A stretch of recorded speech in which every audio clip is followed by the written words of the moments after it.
On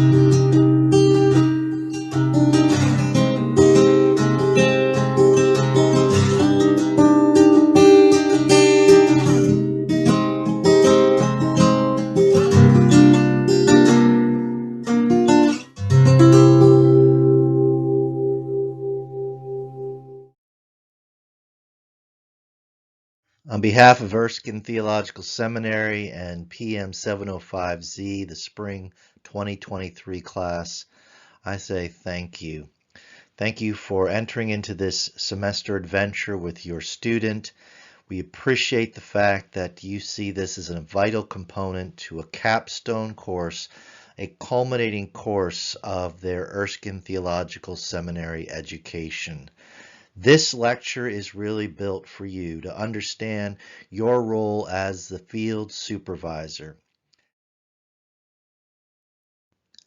My reputation as a student at Erskine Theological Seminary, and perhaps even now as a professor, was that I exhibited all the characteristics of an angry bird, and that flavors everything I do in my teaching of this course. One student suggested that perhaps I teach this course in order to get revenge. Vengeance is the Lord's. That I am trying to get revenge against the professor from so many years ago who taught this course, perhaps the experience I had so many years ago, the course structure, perhaps even revenge against my fellow classmates. Maybe I'm even getting revenge against the Troy ARP Church that had me undergo numerous misadventures in my early years of ministry, much to their enjoyment and pleasure.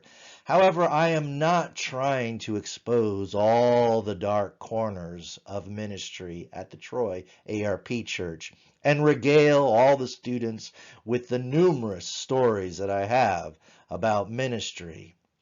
Rather, I am hoping that they will see truly the light of ministry and the joy I had in being an intern at the Troy ARP Church and continue now serving the Troy ARP Church. I take great joy in having the opportunity to serve in my internship at Troy ARP Church, and my field supervisor was the Reverend Dr. Roy E. Beckham of the ARP Church.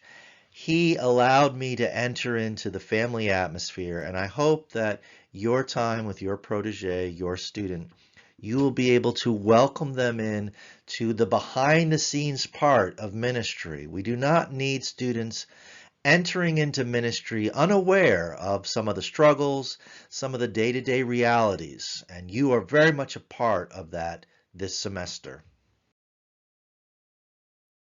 The approach for this semester to help students understand supervised ministry is in some ways first to understand how we are the juggler, and sometimes the jester, and sometimes the storyteller, and sometimes the minstrel, sharing the riches of the gospel in our proclamation, not just in preaching, but in how we live. So these four roles are unpacked throughout the semester, and perhaps you'll have conversations with your student during this time. However, I have another approach that I'm going to share with you as well as with the students in an early lecture. It's called The Filmmaker. This is Dave Rogers. He is an Emmy award-winning editor, received 2 Emmys for his work on The Office. Dave Rogers and I were classmates. Yes, there was a time that I actually had hair and was thin. Dave Rogers and I still communicate by email, and every now and again this group gets together for an online conversation. During our senior film class, where all of us students were preparing for our final year, writing our scripts, getting ready for our film production, the professor gathered us around and asked each of us, one by one, what's your film about? In other words, give us a narrative of your film, a brief, succinct overview of what your film was about. And when the professor got to Dave Rogers, he looked up at the ceiling and then said, I want a karate fight, I want a car chase, I want a guy hanging onto the hood of a moving car, I want a sunset kiss. The professor again looked at Dave Rogers and said, David, what's your film about? Dave Rogers again looked at the ceiling and then said, I want a karate fight, I want a car chase, I want a guy hanging onto the hood of a moving car, and I want a sunset kiss. The Dave Rogers dream. And he fulfilled it. At the final senior film screening, he had a beautifully written film, and it did have a karate fight, a car chase, a guy hanging onto the hood of a moving car, which was actually him as his own stuntman, and then a sunset kiss. The Dave Rogers dream. In a similar manner, when I ask students, what's your PM 705Z Supervised Ministry going to look like? What's it about? I want them to dream like Dave Rogers. Whether they want to do some preaching, whether they want to lead worship, whether they want to develop in their prayer life, whether corporate or privately, experience visitation in the home, in the hospice, in the hospital. Perhaps they want to be involved in children activities, Bible study, community events. Have them dream the Dave Rogers dream. Let this be a chance for them to discover, explore. What's your PM 705Z about? Ask them that question, and then guide them as their field supervisor. I will say this, supervised ministry is not this picture. You don't just simply shoot the arrow and then say, I hit the target that I'm drawing around where it lands. Too many ministers, as you well know, approach ministry that way. We do not need students graduating from Erskine Theological Seminary with that haphazard, random approach. We want them to be able to have the Dave Rogers dream, to truly move forward in experiencing all realms of possibilities when it comes to ministry. I like to see it this way. Learned this from one of my parishioners. Every Christmas, I like to make fruit cake. She provided me finally a really good fruit cake recipe. And in the recipe, she says you need to dredge the inner materials, the inner elements. So you got the roasted pecans or pecans, some almonds, candied fruit, good candied fruit, and then you put a little bit of flour in and you work it with your fingers. You dredge it so that the items don't stick together when you make the batter. We're going to dredge the syllabus, and hopefully you'll see at the end a fruitcake that you don't want to give away and end up eating yourself and enjoying it. We'll do this by looking at the syllabus. There are some basic elements to the syllabus. This will help you understand who Erskine Theological Seminary is as a graduate school of Erskine College. The mission statement is that Erskine Theological Seminary prepares men and women to fulfill the Great Commission of Jesus Christ through theological higher education that is ecclesial, connecting with the church, missional, focusing on the mission of God, and confessional. The approach in Erskine Theological Seminary, of course, is from a reform perspective. As part of that mission, one goal is for these students can write and speak using theological language that is not proudful or boastful, but clear, well considered, disciplined, meaningful to those to whom they minister. Part of this is through their preaching, through their evangelism, so that they can be relevant for today. And part of this course is making sure that they are relevant in their ministerial context. This is where your role comes to play. This course offers a student the opportunity to work in a structured ministry setting with an approved supervisor. That's you. The focus of learning centers on the student's own learning goals, developing 3 of them in the midst of the beginning part of the semester, which the student designs with emphasis on spiritual formation, theology, and ministry practice. We call them ministry growth goals. The classroom sessions, whether they be online synchronous or oftentimes they'll be viewing lectures asynchronously in our Brightspace platform. They help the student integrate theory and practice of ministry, and we'll be using case studies, group interaction, and peer feedback. Normally, students taking this course should have at least a third of their academic coursework finished. This should be preferably in their final year or perhaps even their final semester of studies. We do not allow freelance ministry, but rather ministry that is under the supervision. It requires a 10-hour per week ministry field assignment that is observed. There's an accountability component to this course. For 14, 15 weeks, about 140 hours of field supervised ministry. Part of this is that the student should have talked to you about the field ministry placement and field supervisor proposal form, discussing with you the Dave Rogers dream and having you be able to obligate yourself to mentoring the student over the course of the semester, 13 to 15 weeks. These have to be approved by me as the course professor. The student has access to all the supervised ministry forms on our website. You, as the qualified field supervisor, provide an ongoing supervision of all the work, meeting face-to-face for about an hour each week. Sometimes you can meet every other week if you're meeting for an hour and a half to 2 hours. But we're looking for a minimum of 14 hours of direct supervision. 14 hours of direct supervision. We don't like it to be someone who's a relative.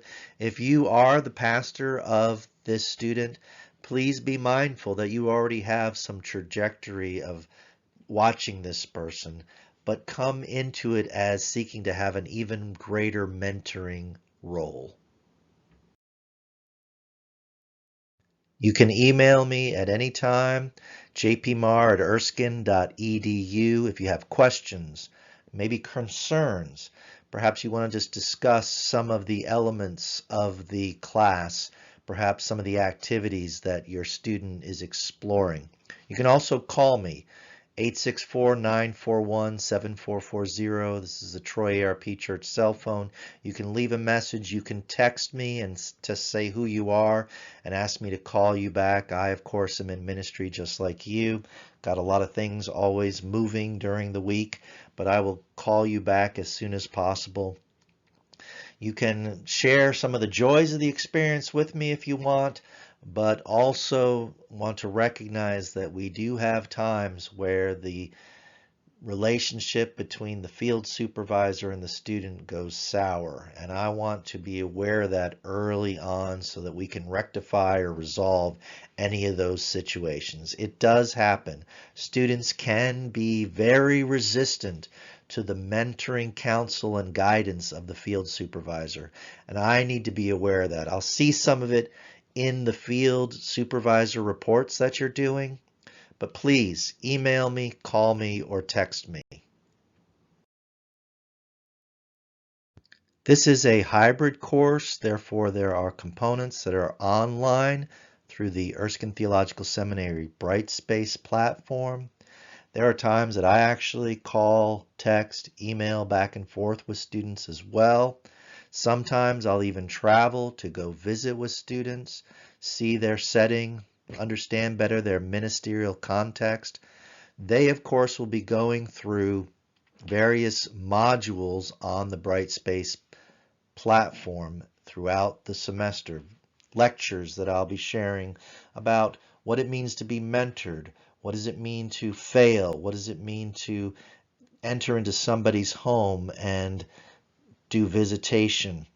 All of this is trying to make the online experience as real as possible. We sometimes refer to the online experience as virtual. Well, everything's virtual in a way. We want it to be real, and that means as a professor, I'm trying to develop a relational aspect with the student, just like you have with the student. And that means meeting with the students in a group and hearing about their concerns, listening to them share with each other so we have a somewhat of a cohort community developing. We also, during that time, pray for each other, and we're praying for you as well. I try to keep it real and relational by meeting with the students one-on-one as well, hearing about their struggles, hearing about their joys, so that they sense that I am not just a computer screen, but a real person, interested in them, but also more importantly, praying for them week by week. The course learning objectives, which are connected to student learning objectives, really describe the heart of this course. We do spend time on these objectives. I know that they just appear like something in the syllabus, but these were handed to me as I became a professor for this course, and I try to take them very seriously. Let me read them for you as you consider your own role as the field supervisor. First of all, we want to plan, manage, evaluate, and improve the students' work as ministers of the Christian church, right? We're always trying to grow. Part of that's including having self-assessments, whether it be weekly, monthly, yearly. We do this through fields experiences that include the reports that you'll be doing with your student. They'll be working through case histories, book reviews, all this connected with their 3 ministry growth goals. They'll be able to, in their self-assessment and in interacting with the books they're reading, define and evaluate their own spiritual giftings, how they can contribute with these giftings in particular areas of ministry, and then being able to target how to continue improving on those ministry goals. These are goals. We're looking at trajectory. We're not looking at them to say, oh, check that off, finish that, check that off, but developing the skill set to continue growing in those goals and also determine other goals as they move forward in their ministry season. Identify, evaluate, develop an action plan regarding areas of strength, which can be areas that they're going to be targeted, where the real temptation can hit you is often not in your weakness, but in your strength. And then be able to share that in a safe accountability setting, one that really does appreciate holding things in confidence and trust. This helps them develop friendships, relationships, while they're now moving out into ministry, so that they do have someone to rebuke them, admonish them, call them to the carpet, so that they are in a protected environment, because as you well know, we get hit all the time. The last 2 course learning objectives: to identify, plan, and develop 3 ministry skills. These are part of the ministry growth goals, and this is within discussions that they're going to be having with you. And these are then shared in the final portfolio, which is sort of a collection of their assignments, as well as doing an online class presentation. Demonstrate a progressively improving ability to work alongside field professionals like yourself, so that they can hear your feedback and then apply it.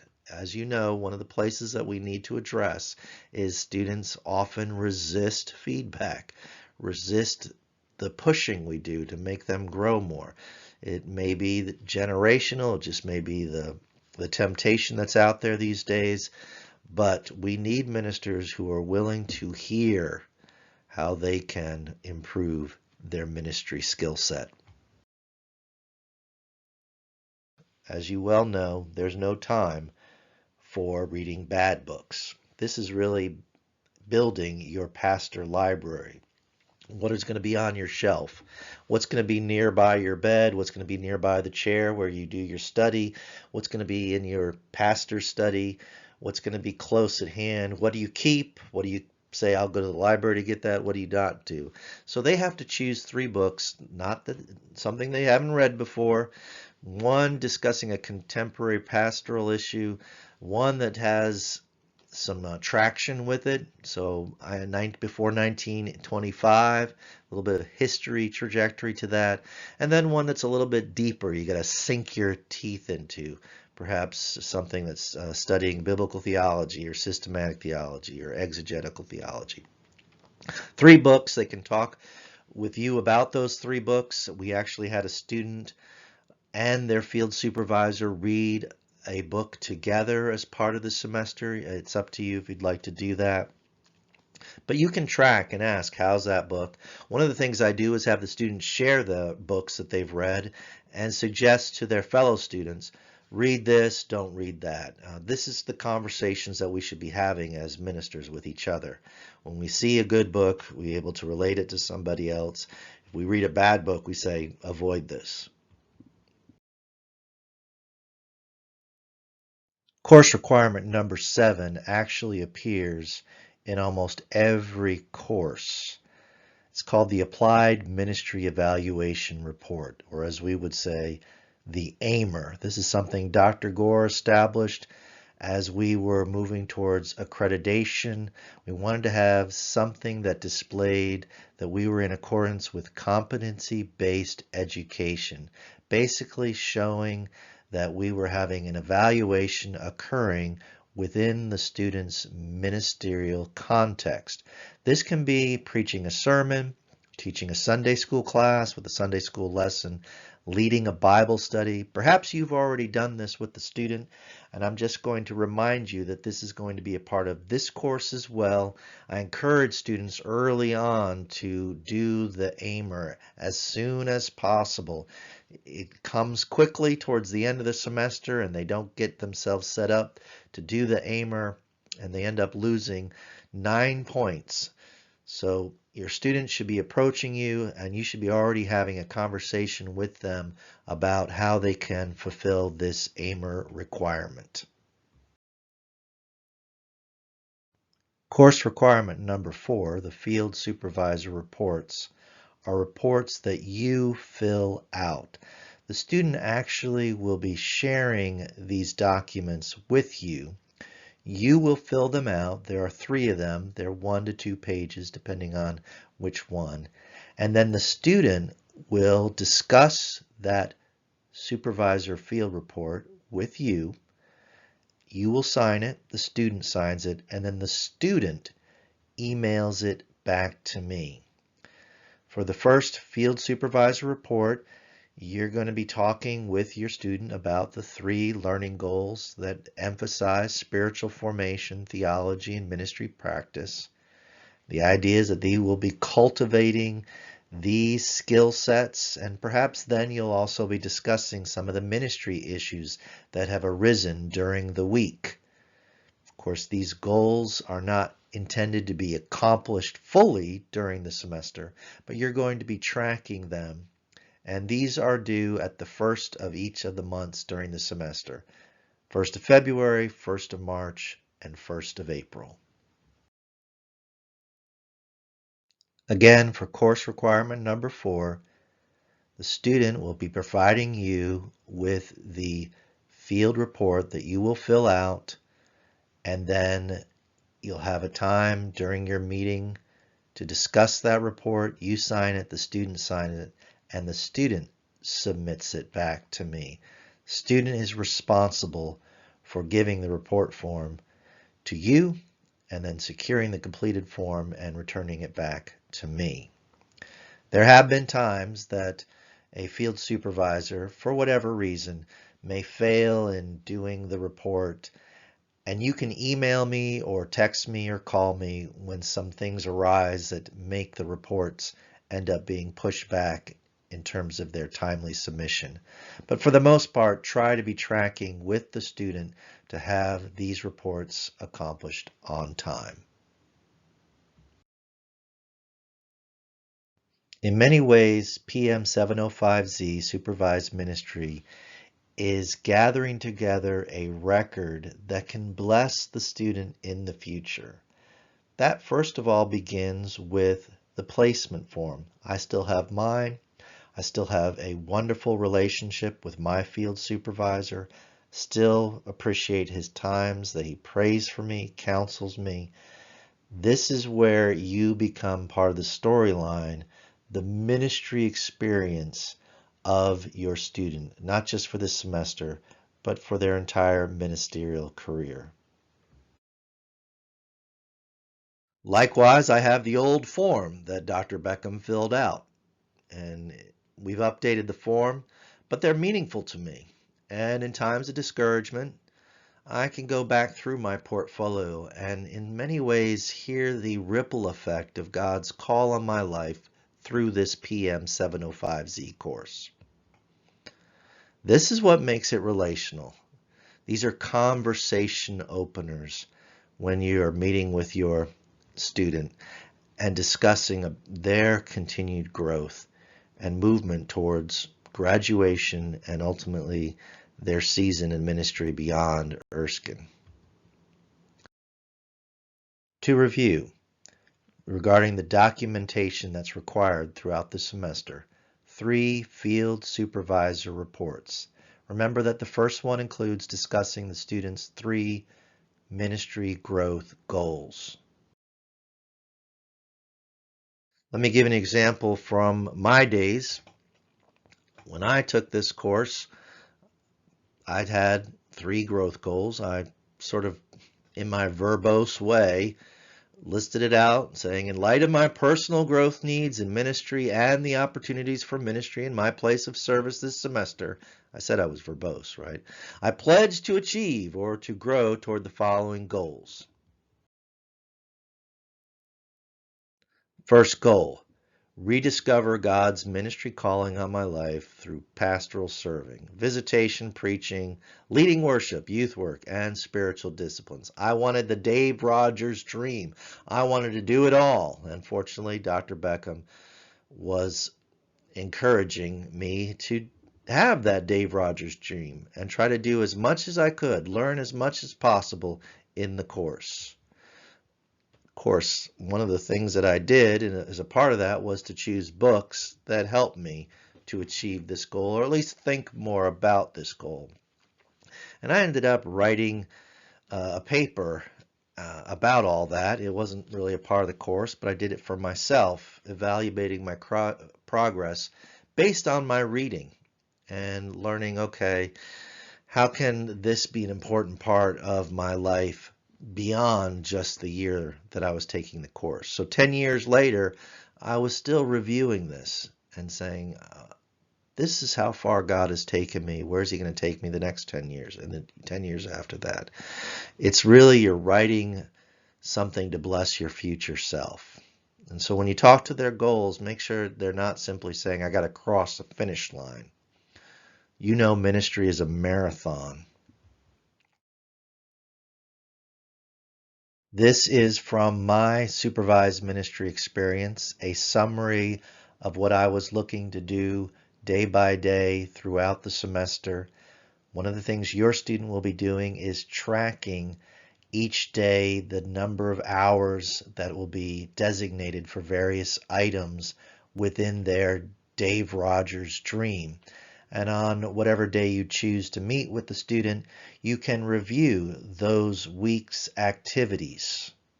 Later in the semester, I will share with the students a lecture discussing the Jethro Moses model as presented in Exodus chapter 18.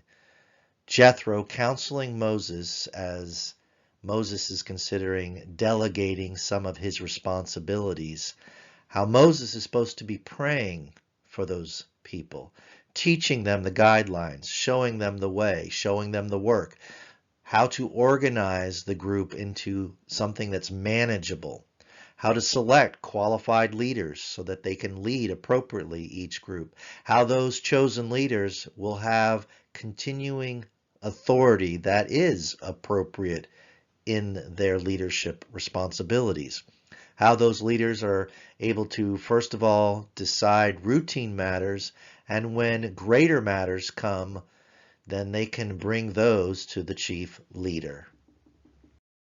Think of it also as the Jesus you model in ministry. Jesus, he's praying for you.